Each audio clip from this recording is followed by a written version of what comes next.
Video itu saya ambil dari sini, dari YouTube-nya Pak Esra Soru. Ini judulnya Pendeta Esra Soru, Mengapa Saya Mau Berdebat dengan Domitan dan apa yang saya baca ya. Nah, dan juga dari channelnya Pak Budi Asali, judulnya Tanggapan Buas Terhadap Rudi Idiot Yohanes. Ya, kalau kita lihat mereka berdua sakit ya sebenarnya ya, agak-agak sakit hati karena komentar-komentar dari orang Kristen.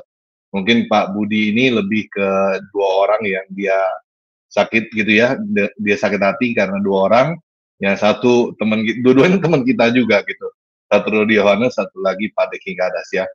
Oke, mungkin teman-teman merasa, oh ini ya cuman komentar doang lah, atau apa. Tapi saya mau ajak teman-teman lihat ini ya. Ini salah satunya ada dua orang sebenarnya. Ini satu namanya Suli, satu namanya Gohara. Ini meninggal bunuh diri, cuman karena komentar-komentar nyinyir seperti yang dihadapi oleh Pak Esra Soru dan Budi Asali.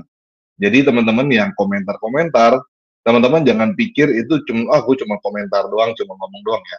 Nah, komentar teman-teman itu bisa sangat beracun dan itu bisa sangat, istilahnya sangat menusuk hati orang-orang gitu ya.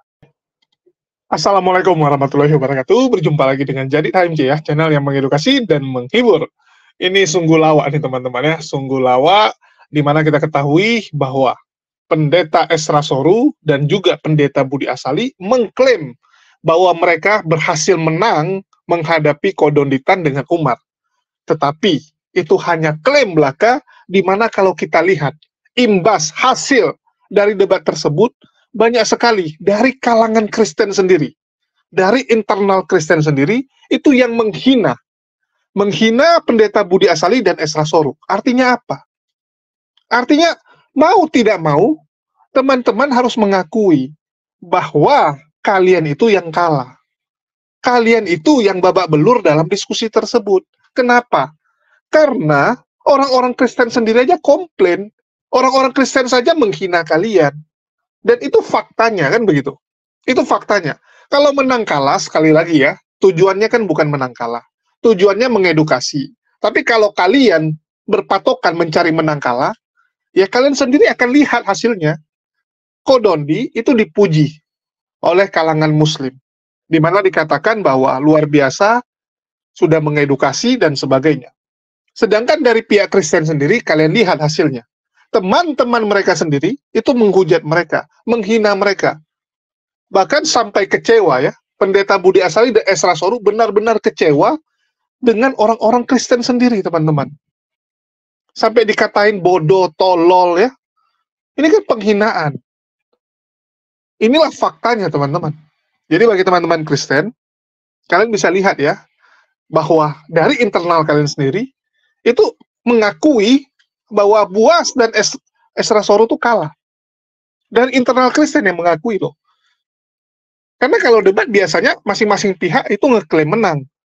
Tapi yang kali ini jelas orang Kristen sendiri yang ngatain mereka kalah. Artinya apa? Artinya ya sudah, itulah faktanya, itulah kenyataannya gitu. Bahkan saking ngerinya penghinaan tersebut, saking ngerinya teman-teman ya, menurut Tanpa Ragi, ini menurut Tanpa Ragi ya teman-teman, Pendeta Budi Asali dan Esra Soru ini berpotensi untuk bunuh diri, teman-teman. Menurut Tanpa Ragi ya, bukan menurut saya, teman-teman. Dia takut kalau teman-teman Kristen di luar sana terus-terusan menghujat, menghina Pendeta Buas dan Esra Soru, itu akan membuat kedua orang ini frustasi dan bunuh diri. Kalau diserang dari pihak musuh, itu hal yang biasa. Dihina dari pihak musuh itu biasa, teman-teman. Tapi kalau dihina oleh keluarga sendiri, itu memang berat. Betul tidak? Di saat kalian lagi down, di saat lagi kesusahan, tiba-tiba keluarga kalian sendiri yang menghina kalian. Itu sakitnya luar biasa, teman-teman. Kalian lagi ketimpa masalah, orang luar pasti hina kalian, itu oke. Kita bisa terima. Orang luar ngejek kita, nggak benar, nggak beres gitu kan. Tapi ini keluarga sendiri, internal sendiri, yang menghina kita. Wah, itu berat, teman-teman. Berat. Itulah dikatakan berpotensi bunuh diri. Ya, bisa bunuh diri nih. Ngeri nggak, teman-teman? Ngeri. Ya, saya kasihan nih dengan Pendeta Buas dan Esra Soru ya. Dan yang ngomong ini tanpa ragi nih teman-teman ya. Nah, nih. Tanpa ragi membuat judul Esra Soru dan Budi Asali malah dihujat orang Kristen setelah menang debat lawan Donditan dan Kroconya. Jadi ini kan bisa dibilang ini cuman klaim ya. Jelas ini cuman klaim. Kenapa? Karena menang debatnya cuman klaim sepihak, tapi dihujatnya fakta. Dihujat oleh internal Kristen itu fakta. Tanpa ragi juga buat. Ya, bahkan kita lihat Pendeta Buas, Esra Soru juga cerita bahwa dia dihujat, dihina oleh internal Kristen. Betul tidak? Artinya fix teman-teman bahwa mereka ini sudah kalah, sudah kalah debat, dihina lagi. Wah, itu double tuh penderitaannya teman-teman. Double, sedih. Betul tidak? Bukan dihibur, malah dihina nih. Bahkan tanpa ragi mengatakan bahwa Pendeta Budi Asali ini berpotensi bunuh diri nih. Bisa bunuh diri gara-gara komentar-komentar dari internal Kristen yang nggak enak. Ngeri nggak? Ngeri teman-teman. Oke, kita coba dengarkan dulu lah ya. Kita coba dengarkan dulu curhatan singkat dari mereka dan juga bagaimana tanpa ragi ya mengatakan bahwa dia takut nih. Dia takut Pendeta Buas dan Esra Soru akan bunuh diri nih. Ya, shalom saudara-saudara. Pada kesempatan ini saya ingin membahas satu hal. Masih ada hubungannya dengan perdebatan kemarin antara saya dan Pendeta Budi Asali melawan Donditan dan Umar. Nah, pada waktu saya melihat beberapa komentar di dalam YouTube maupun juga Facebook ya, atau juga setelah dipotong masuk ke TikTok juga saya melihat di sana. Ada cukup banyak orang yang mengomentari perdebatan itu dan mereka menyesalkan mengapa saya mau meladeni orang-orang seperti Donditan dan Umar di dalam perdebatan itu yang jelas-jelas tidak berilmu yang cukup. Ya. Ada yang bahkan sangat menyatakan sangat kecewa dengan Pendeta Islam. Kenapa mau meladeni orang seperti itu? Ada juga yang menganggap bahwa Pak Islam telah menurunkan nilainya sedemikian rupa, menurunkan kualitas sedemikian rupa hanya untuk menghadapi orang semacam Donditan dan Umar. Ada juga yang menganggap bahwa ini adalah suatu kegiatan yang tidak bermanfaat. Ada juga yang mengatakan bahwa ini adalah buang-buang waktu saja menghadapi orang semacam itu. Nah, mungkin pertama-tama saudara perlu menyadari apa sebenarnya tujuan saya. Saya berkali-kali melakukan debat dan pandangan seperti itu memang selalu ada. Ya, saya hargai, apalagi datang dari saudara-saudara Kristen yang saya tahu juga bahwa itu disampaikan dengan tulus. Hanya mungkin kita mempunyai pemahaman yang berbeda. Karena bagi saya itu bermanfaat atau tidak itu dilihat dari tujuannya. Ada juga yang mengatakan bahwa ya ini kan agama bukan untuk diperdebatkan. Ada juga yang mengatakan bahwa Tuhan dan kebenarannya tidak perlu dibela. Ya memang kita tidak sedang membela Tuhan. Tuhan sanggup membela diri sendiri, tapi kan Tuhan tidak turun dari langit untuk membela kebenaran. Dia justru memakai hamba-hambanya. Ya, kalau dikatakan juga bahwa itu adalah suatu kegiatan yang tidak bermanfaat. Nah, saya kira tergantung tujuan itu ya. Nah, saya hanya ingin menyatakan bahwa, oh ya dalam hal ini ada juga yang mengatakan bahwa kenapa kalau memang mau debat, tidak debat dua arah. Ya. Tidak ada kewajiban bahwa debat itu harus dilakukan dua arah. Kalau mau lakukan dua arah juga bisa lebih baik lagi. Ya, itu kalau memungkinkan ya silakan. Tapi kita harus mengingat bahwa di dalam Alkitab itu ada mandat apologia. Ya. Mandat apologia itu ada di dalam 1 Petrus pasal 3 ayat yang ke-15. Dibilang bahwa kuduskanlah Kristus di dalam hatimu sebagai Tuhan dan siap sedialah pada segala waktu untuk memberi pertanggungan jawab kepada tiap-tiap orang yang meminta pertanggungjawab dari kamu tentang pengharapan yang ada padamu. Ini kata-kata memberi pertanggungan jawab ini dalam bahasa Yunani adalah apologia. Tapi memberi jawab ini kepada siapa? Kepada orang yang meminta pertanggungjawab dari kamu. Tentang apa? Tentang pengharapan yang ada padamu. Pengharapan yang ada padamu ini pasti menyangkut iman Kristen. Jadi bukan menyangkut iman orang lain. Jadi sebuah tindakan apologia itu tetap diperlukan, sekalipun itu tidak melakukan serangan terhadap iman orang lain, atau kepercayaan orang lain, atau kitab suci orang lain. Karena itu maka sekalipun debatnya, ini bukan berarti saya anti debat dua arah ya, tapi debat satu arah pun itu tetap dibenarkan oleh kitab suci, karena memang tujuannya apa? Tujuannya adalah memberi pertanggungan jawab tentang pengharapan Kristen. Nah, dalam hal ini adalah pihak Donditan yang memberikan tantangan tentang hal itu, yang mempertanyakan iman Kristen. Memang pada akhirnya rasanya aneh karena pihak Islam yang diwakili oleh Donditan dan Umar bukan memberikan pandangan Islam tentang hal itu, malah meminjam pandangan Yahudi.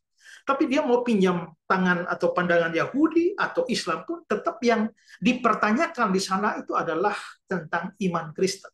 Yaitu dalam hal ini sesuai temanya adalah hamba Tuhan di dalam Yesaya 53 yang tentu saja oleh Islam maupun oleh Yahudi itu dianggap sebagai orang Kristen salah menafsirkan dan mengarahkan pasal itu kepada Yesus. Nah, maka kita memberikan pertanggungjawaban, memberi jawaban bahwa waktu kita mengarahkan itu kepada Yesus itu bukan sebuah kesalahan tafsir. Dan itu dibuktikan di dalam perdebatan. Nah, sekarang gini, terkait dengan tujuan ini, dianggap buang waktu kek atau tidak level kek atau bagaimana. Memang saya juga tahu tidak level. Tapi kenapa saya mau? Saya melakukan debat itu bukan untuk diri saya. Dan saya mau melakukan debat itu juga bukan untuk lawan debat saya, dalam hal ini adalah Donditan maupun juga Umar. Bukan. Memang saya berusaha memberitakan Injil juga kepada orang-orang lain yang ada di situ, baik Kristen maupun juga Islam. Saya juga beritakan ini. Soal ada hasil atau tidak itu kan bukan urusan saya. Kan saya hanya memberitakan Injil, toh pertobatan itu datang dari Tuhan. Nah, tapi sebenarnya sekali lagi ya, saya melakukannya bukan demi diri saya atau bukan untuk mereka lawan debat saya yang ya secara manusia memang bebal, mau dikasih pengertian bagaimanapun juga sulit. Tapi sebenarnya sasaran utama dari apa yang saya lakukan atau perdebatan yang saya lakukan justru adalah memperkuat iman orang-orang Kristen sendiri. Begini ya, kalau mau dengar si Donditan sama Umar tuh mau omong macam apapun, itu tidak ada pengaruh bagi saya. Itu tidak akan melemahkan iman saya. Tidak akan melemahkan orang-orang yang sudah begitu kuat imannya. Hanya masalahnya tidak semua orang Kristen itu mempunyai iman dan pengertian yang sekuat saya. Atau sekuat saudara-saudara yang memberikan komentar seperti itu. Ada juga pihak Kristen yang begitu lemah di dalam pemahaman sampai mereka sangat mudah dipengaruhi oleh pemahaman-pemahaman yang sebenarnya pemahaman sampah ya dari Allah, Donditan dan Umar itu. Tapi ternyata pemahaman sampah semacam itu juga bisa mempengaruhi orang Kristen yang tidak terdidik.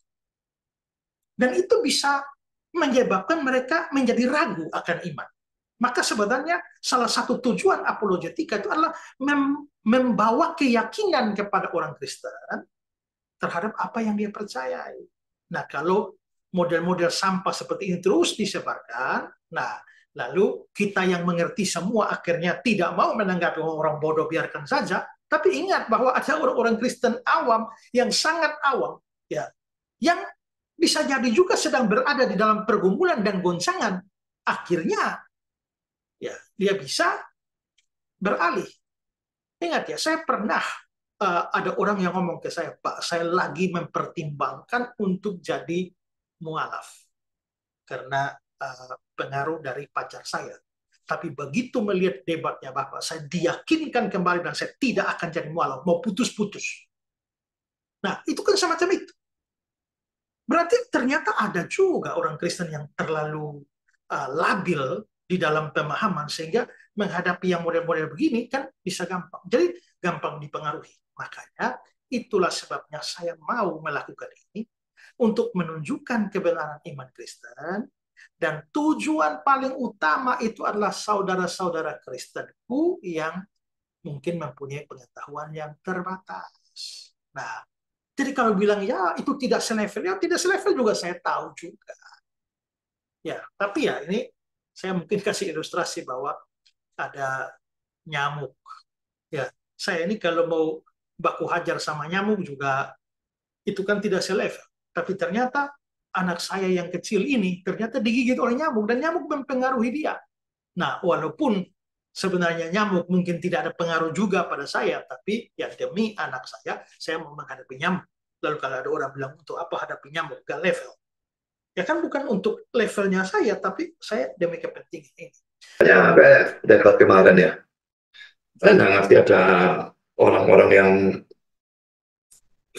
banyak lah ya, termasuk Daging Gajas, mengatakan ini buang-buang waktu sia-sia.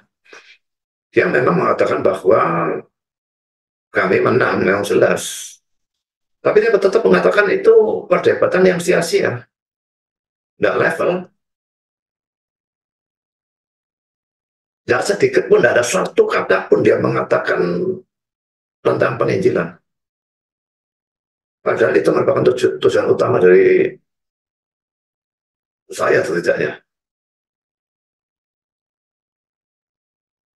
Dan waktu saya diskusi dengan Isra, satu hari sebelum debat itu, malam itu, yang menyebabkan kelas berbayar saya liburkan itu, kami mendiskusikan strateginya.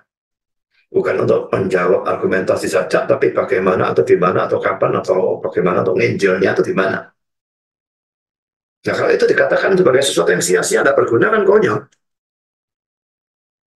Belum lagi di Yohanes si sang debater ini orang idiot memang. Mereka katai kami sebagai dungu dan sebagainya. Karena kok mau membiarkan mereka melakukan syahadat itu, orang jadi mualaf disyahadatkan di situ. Orang idiotnya tidak ngerti. Yang bayar hotel itu si Donitan, bukan kami. Lalu dengan hak apa kami mau melarang dia melakukan hal itu? Dan kalau mengapa saya tidak keluar saja? Saya tidak keluar karena saya kepingin melihat kalau orang syahadat itu gimana modelnya. Saya belum pernah tahu seumur hidup saya. Ya, shalom teman-teman semua. Seperti kita lihat ya, barusan itu adalah curhatan dari Pak Esra Soru dan dari Pak Budi Asali yang barusan sudah debat dengan Donitan dan kroco-kroconya ya. Video itu saya ambil dari sini, dari YouTube-nya Pak Esra Soru. Ini judulnya Pendeta Esra Soru, mengapa saya mau berdebat dengan Donitan dan apa yang tinggal baca ya. Nah, dan juga dari channelnya Pak Budi Asali, judulnya Tanggapan Buas terhadap Rudi Idiot Yohanes. Ya, kalau kita lihat mereka berdua sakit ya sebenarnya ya, agak-agak sakit hati karena komentar-komentar dari orang Kristen. Mungkin Pak Budi ini lebih ke dua orang yang dia sakit gitu ya, dia sakit hati karena dua orang, yang satu teman, dua-duanya teman kita juga gitu. Satu Rudi Yohanes, satu lagi Pak Daging Gajas ya. Oke, mungkin teman-teman merasa, oh ini ya cuman komentar doang lah, atau apa. Tapi saya mau ajak teman-teman lihat ini ya. Ini salah satunya, ada dua orang sebenarnya. Ini satu namanya Suli, satu namanya Gohara. Ini meninggal bunuh diri, cuman karena komentar-komentar nyinyir seperti yang dihadapi oleh Pak Esra Soru dan Budi Asali. Jadi teman-teman yang komentar-komentar, teman-teman jangan pikir itu cuma, gue cuma komentar doang, cuma ngomong doang ya. Nah, komentar teman-teman itu bisa sangat beracun dan itu bisa sangat istilahnya sangat menusuk hati orang-orang gitu ya. Nah, saya sendiri juga di kolom komentar di channel saya juga banyak yang seperti tadi Pak Budi Asali dan Pak Esa Soru yang bilang, oh tanpa lagi sih ngapain begini, kan Mari ngapain sebegitu. Ya sudah, kalau saya bilang cuman ya udah, kalau lu nggak suka ya nggak usah nonton, selesai gitu. Nah, tapi ada juga orang-orang yang istilahnya Pak Budi seperti Pak Budi dan Pak Esa gitu sudah meluangkan waktu, sudah mempersiapkan dan lain-lain dengan serius, tapi dapat komentar seperti itu menyakitkan buat mereka. Itu yang mau kita bahas ya. Jadi pertama, saya harap teman-teman hati-hati dalam berkomentar terhadap siapapun juga, karena itu bisa berdampak sangat parah. Nah, yang paling parah ya ini ya, ini di Korea ya, artis yang bunuh diri karena komentar-komentar, dapat komentar nyinyir. Nah ini, Gohara bunuh diri, bagaimana komentar jahat netizen bisa membunuh. Nah, saya cukup yakin teman-teman tidak mau membunuh orang karena komentar. Jadi sekali lagi hati-hati dalam berkomentar ya. Termasuk saya mau ngomongin buat teman kita sendiri, Pak Rudiones dan juga Pak Deki Ngadas, hati-hati kalau berbicara. Mungkin buat kalian ya itu sudah biasa, kadang-kadang bilang orang bego, tolol, dan lain-lain. Nah, itu buat teman-teman kalian mungkin biasa, tapi buat orang yang mendengarkan itu sangat menyakitkan. Nah, ini Pak Budi sampai bilang balik nih ya, Rudy idiot Yohanes. Jadi ini adalah respon ya, jadi saling ngata-ngatain. Dan ini kan jadi konyol ya teman-teman ya, sesama Kristen seperti ini menyedihkan dan ya saya udah nggak tahu lagi mau ngomong apa ya. Ini dua-duanya empat ini teman saya semua ya, tapi cuman gara-gara ngomongan-ngomongan begini, ngomongan-ngomongan tidak berguna gitu ya, cuman nyakit-nyakitin doang ya. Oke. Iya, teman-teman sudah dengar ya. Ngeri, teman-teman. Kasihan mereka dua. Kasihan. Mereka sudah meluangkan waktu, meluangkan tenaga, bukannya dipuji, bukannya disemangati, ini dari internal sendiri, menghina kalian. Menghina kalian. Bayangkan. Sakit. Sakit sekali itu ya. Kalian bisa rasakan ya. Orang-orang luar itu udah ribut dengan Anda, membenci Anda, nggak suka sama Anda. Terus Anda pulang ke rumah, di rumah pun ibu Anda, bapak Anda, ya adik Anda, sepupu Anda, semua menghina kalian juga. Itu benar-benar merasa, waduh, udahlah, nggak ada guna lagi tuh. Nggak ada guna lagi hidup. Kan begitu. Memang bullying ini, dari dulu tuh, waduh, ngeri teman-teman. Sudah berapa banyak orang yang bunuh diri karena tidak tahan dengan bulian? Coba saya tanya, sudah berapa banyak? Nggak terhitung teman-teman. Dan sampai detik ini, bulian itu tetap ada. Tapi yang paling sadis ya memang dari internal sendiri, teman-teman. Kalau dari luar, masa bodoh. Banyak orang seperti itu ya, tipikalnya masa bodoh. Apalagi udah kelas pendeta, mereka tahu gitu kan, akan ada orang-orang yang tidak suka. Tetapi ini kan paling sakit, dari luar udah seperti ini kok internal juga seperti ini. Dari teman-teman yang mengaku sesama apologet, mengaku seperjuangan, tapi kok hina. Kok menghina gitu kan? Sadis ya teman-teman. Kalau masalah pendeta Budi Asali, saya sudah bahas di konten sebelumnya. Kalian boleh cek. Kalian boleh cek di konten sebelumnya. Tetapi di sini saya mau sedikit komentar Esra Soru sebelum saya komentari tanpa ragi. Ya, kalau kita lihat Esra Soru, dia mengaku bahwa dia sudah berusaha. Betul tidak? Dia sudah berusaha dan dia katakan, inilah persepsi yang salah di otak orang-orang Kristen. Mereka berpikir, mengatakan bahwa Tuhan nggak perlu dibela. Ngapain bela gitu kan? Tetapi Tuhan juga nggak turun dari langit untuk membela dirinya. Nggak ucup-ucup. Itulah kenapa orang Kristen itu melakukan yang namanya perang salib. Perang salib adalah perang yang dilakukan oleh orang-orang Kristen untuk membela Tuhannya. Betul tidak? Namanya perang salib, perang suci. Mewakili untuk membela Tuhannya. Karena nggak mungkin Tuhannya yang turun. Pasti melalui hamba-hambanya. Nah, ini benar yang dibilang sama Esra Soru. Kita nggak bisa membiarkan kejahatan, fitnah, ketidakbenaran itu merajalela. Kita harus bangkit. Jangan sampai kita kena murka Allah. Itu yang dilakukan umat muslim. Zaman Nabi Nuh, itu manusia bejat semua. Allah turun tangan, dihantam semua. Apa kita mau seperti itu? supaya tidak terjadi seperti zaman Nabi Nuh, kita bangkit untuk membela agama kita. Allah bisa, ya, Allah bisa membinasakan kita. Tapi apa kita mau sampai seperti itu? Kan enggak. Kita juga kasihan dengan teman-teman di luar Islam yang masih tidak selamat ini. Tujuan kita adalah menyelamatkan mereka. Menyelamatkan sebanyak mungkin orang-orang yang tidak sadar ini. Orang-orang yang sudah terkena doktrin mati ini. Betul tidak? Dan di sini Esra Soru juga sudah menjawab ya. Bagi Polikarpus di luar sana yang tukang fitnah, dan juga laskar-laskarnya yang selalu bilang, wah ini bukan debat, nggak adil gitu kan. Nah, kemarin tuh ada tuh, yang teriak-teriak tuh. Yang bilang, wah ini debatnya nggak adil. Curang. Ya, curang. Yang dibahas cuman kekristenan. Ini udah dijawab sama Esra Soru. Bahwa yang mau itu mereka. Jadi Jamal Dodi, Polikarpus yang lain yang teriak-teriak, kalian tanya sama Esra Soru, kenapa maunya satu arah? Kenapa maunya cuma bahas kekristenan? Karena mereka sudah akui, mereka nggak kuasai Quran. Jangan sampai mereka malah gunakan data palsu, data dari Polikarpus untuk dipakai debat, bahaya. Itu bukan data, itu fitnahan semua soalnya. Nggak ada sumbernya. Datanya cuma PowerPoint, kalau ambil dari Sofiatul, tanpa ragi, dan sebagainya. Itu bahaya. Isinya jadinya fitnah kan gitu. Kalau Ko Dondi kan bawa buku, bawa data. Itu benar.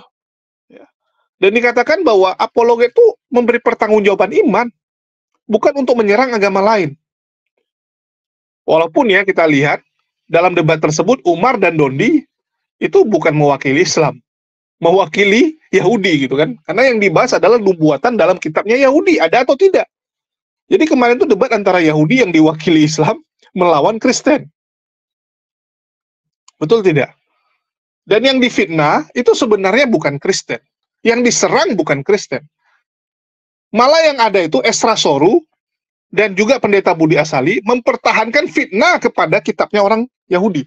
Kan begitu. Yang difitnah ini Yahudi, teman-teman. Jadi Kristen itu jangan merasa mereka korban. Yang korban itu adalah Yahudi. Kitabnya dicomot, dipelintir, terjemahannya dan artinya. Artinya bukan seperti itu. Ini bukan untuk Yesus, tapi orang Kristen ngotot bilang, oh ini nubuatan untuk Yesus, ini nubuatan untuk Yesus. Padahal itu untuk Mesias, dan Mesias itu bisa siapa saja. Bisa siapa saja, bahkan sampai detik ini mereka masih nunggu.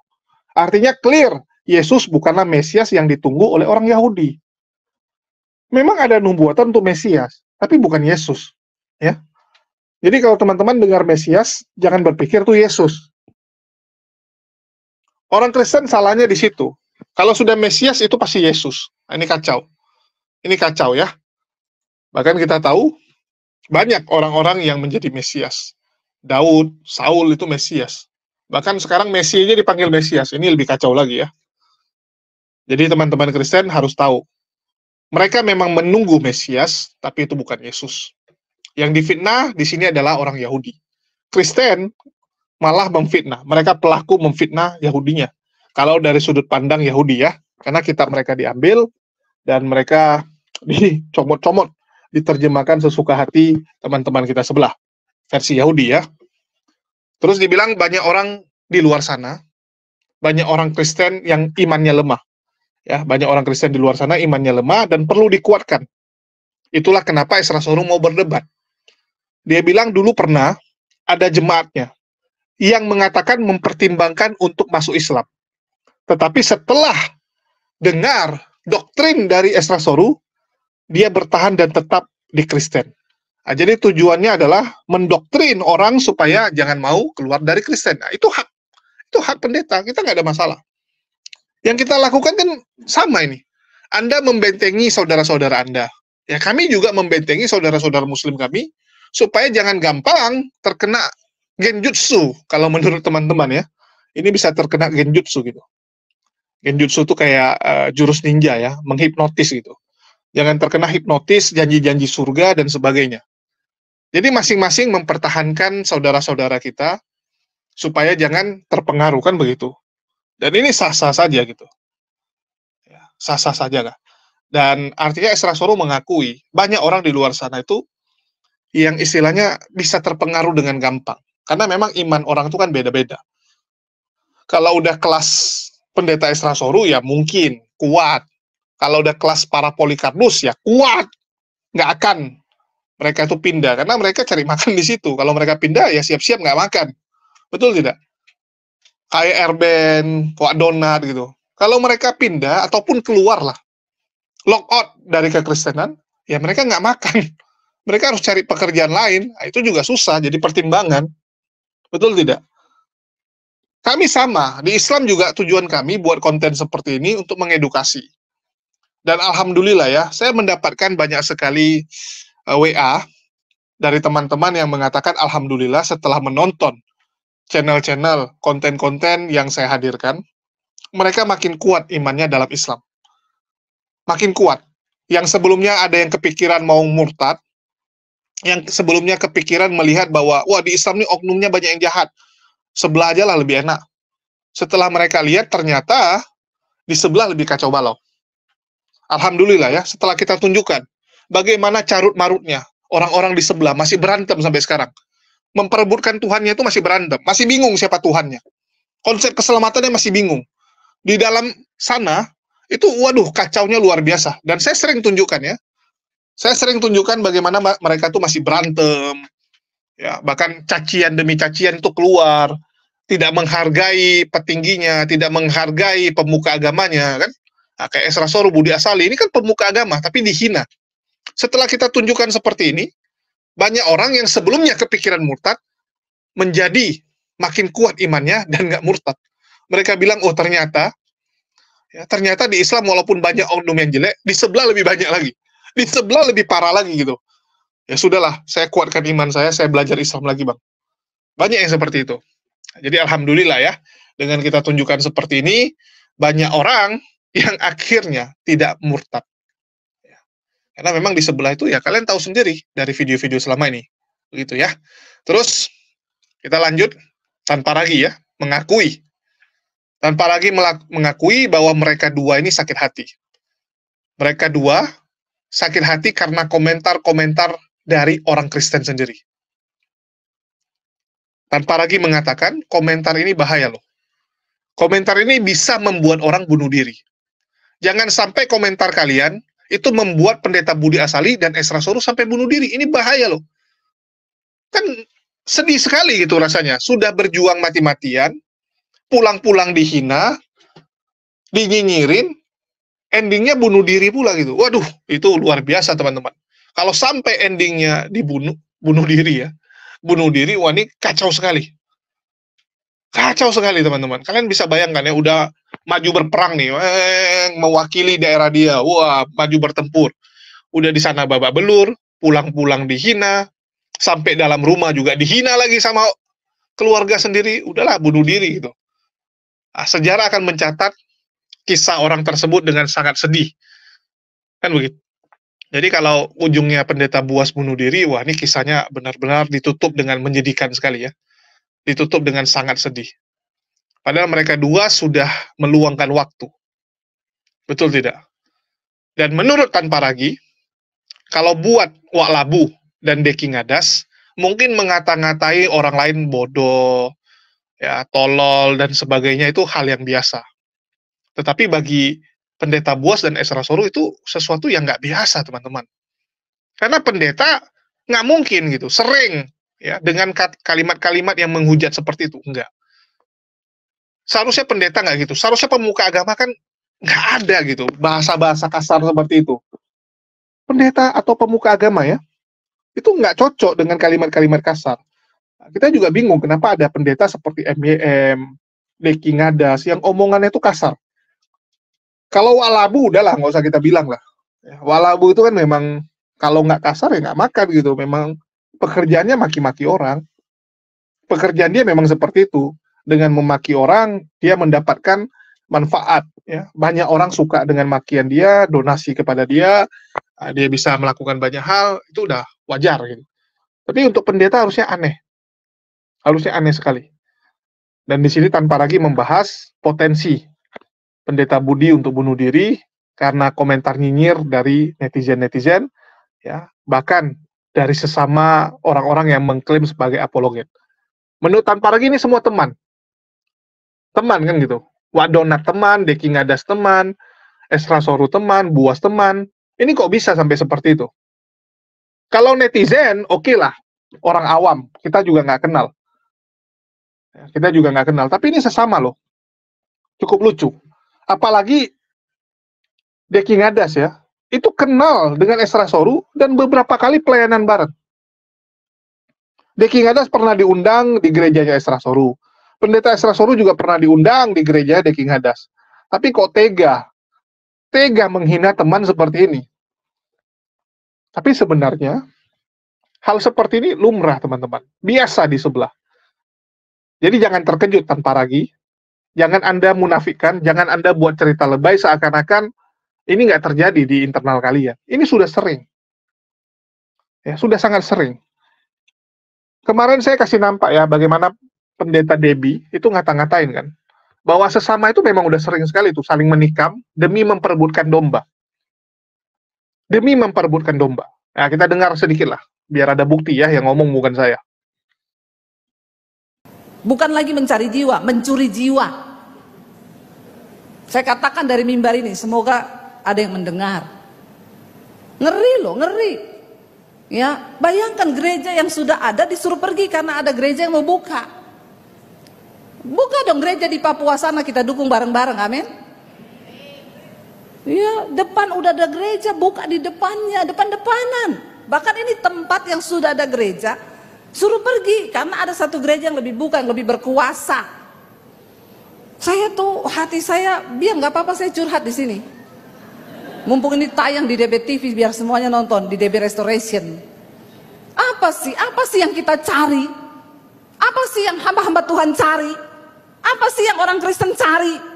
Toh pada akhirnya kita semua akan berdiri di hadapan tahta pengadilan Kristus. Kalau memang tujuannya cari jiwa, kenapa harus seperti itu? Sedih loh saya tuh. Sampai mau tidur tuh saya kepikiran. Ya sampai saya bilang sama suami saya mau syuting di YouTube. Saya mau ngomong soal ini. Saya mau sebut nama itu pendeta. Suami saya bilang, sabar say, jangan. Jadi itulah kenapa mereka ini saling mengata-ngata. Kenapa Deki Ngadas dan Wak Donat ngatain Buas dan Esra Soru? Karena tujuannya mencuri domba. Tujuannya itu, teman-teman. Jadi antar mereka itu udah biasa. Kalau lagi baik-baik saja ya udah diam-diam gitu kan, saling inilah berbasa-basi memuji. Tapi kalau melihat ada kesempatan nih, temannya lagi jatuh, temannya lagi bermasalah, udah ditikam, teman-teman. Pasti ditikam. Untuk apa? Mencuri domba. Mencuri domba itu tujuannya. Supaya donatur melihat bahwa wah, nggak ada guna tuh dua orang tuh kalah babak belur. Harusnya kamu dong yang maju. Iya Pak, saya yang maju harusnya. Dia kasih nampak seperti itu. Harusnya saya yang maju. Jangan mereka. Mereka hanya mempermalukan kekristenan. Harusnya donatur bantu saya, biar saya yang maju. Jadi tujuannya itu, teman-teman. Di saat ada kesempatan, mereka akan ambil. Mereka nggak peduli, walaupun harus memakan bangkai temannya. Mereka ini pelahap. Pelahap, Pak. Temannya lagi jatuh, mereka akan hajar. Supaya apa? Supaya dombanya bisa diambil. Itu mereka. Jadi seperti yang dikatakan oleh pendeta Debbie ini, itulah yang terjadi sekarang. Saling sikut. Saling sikut, itu hal yang biasa. Lumrah di sebelah.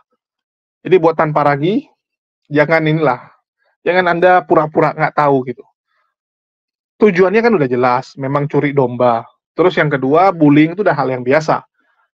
Ya, bullying hal yang biasa, tapi ya sekali lagi, kalau Esra Soru kita nggak ragu lah, imannya kuat, ya orangnya juga kuat, mentalnya juga bagus. Mentalnya bagus Esra Soru. Tapi pendeta Budi Asali kan sudah berusia. Ya ini yang kita takutkan. Saya lebih takut potensi bunuh diri itu di pendeta Buas. Ya, potensi untuk menyakiti diri itu ada di pendeta Budi Asali. Ini yang kita takutkan, teman-teman. Jangan sampai terjadi lah. Ya, jangan sampai terjadi. Mungkin itu aja yang bisa saya sampaikan. Makasih buat teman-teman semua yang udah nyimak ya. Dan sekali lagi teman-teman, mohon dukungannya bagi teman-teman yang suka menonton reaksi-reaksi dan juga kisah-kisah mualaf, ya orang-orang yang memutuskan mualaf setelah pening melihat debat. Kalian bisa nonton di channel ini channel kita juga. Ya, nama channelnya Mualaf Reaction. Ya, tolong di-subscribe dan didukung channel ini teman-teman supaya kalian tidak ketinggalan orang-orang yang memilih mualaf setelah melihat kelucuan dari kaum sebelah. Begitu juga dengan ini ya, kita lagi aktifkan satu channel lagi, di mana channel ini adalah channel untuk podcast, ya, tujuannya semua untuk podcast. Tapi sementara channel ini kita sedang perbaiki, ini channel lama saya, ini channel ini sedang kita perbaiki teman-teman, jangan lupa di-subscribe dan diaktifkan loncengnya. Ya, karena channel ini akan mengudara kembali dengan podcast, dan saya sementara isi dengan reaksi-reaksi kecil lah. Ya, dengan reaksi-reaksi kecil. Jadi channel ini channel podcast. Ya, ini kayak ini seperti ini. Ya. Ya, jadi tolong didukung dan kita sudah persiapkan studio. Ya, ini kita lagi siap-siapin studio, lagi beres-beresin, lagi ya siapkan semua lah. Ya, doakan semoga studio kita cepat beres karena banyak hal yang harus kita sediakan ya. Ini lagi beli kamera second, lagi pasang AC dan sebagainya. Jadi kita akan mulai dalam beberapa hari ke depan untuk menginterview, mengajak teman-teman ngobrol santai lah di studio kita, di studio kecil kita. Dan channel yang kita pakai adalah Kisah HMC untuk kisah-kisah Islam. Ya, jadi mohon dukungannya. Makasih buat teman-teman semua. Di akhir kata saya ucapkan wassalamualaikum warahmatullahi wabarakatuh. Sampai jumpa di lain kesempatan.